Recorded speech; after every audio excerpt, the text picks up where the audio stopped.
ప్రజల కష్టార్జితం కేసీఆర్ అవినీతికి బలయ్యింది.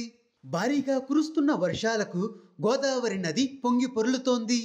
ఈ క్రమంలో తెలంగాణలోని కాళేశ్వరం ప్రాజెక్ట్ నిండు కుండలా దర్శనమిస్తోంది. ఈ నేపథ్యంలో Telangana PCC chief Revanth Reddy Twitter వేదికగా స్పందిస్తూ లక్షల కోట్లతో నిర్మించిన కాళేశ్వరం ప్రాజెక్టులో అన్నారం పంప్ హౌస్ పూర్తిగా నీళ్లతో నిండిపోయింది.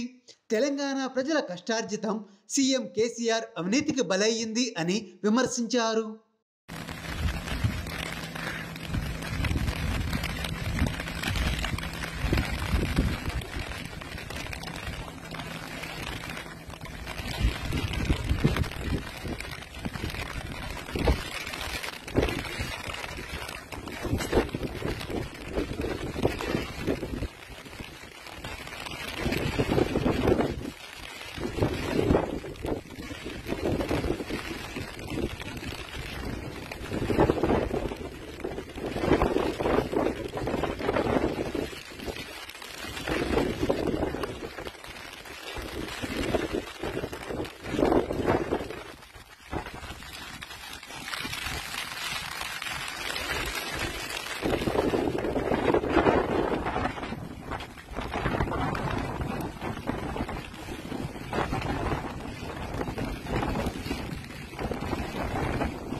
హాయ్ ఫ్రెండ్స్, మా టుడే టుమారో యూట్యూబ్ ఛానల్ చూస్తున్నందుకు చాలా థ్యాంక్స్.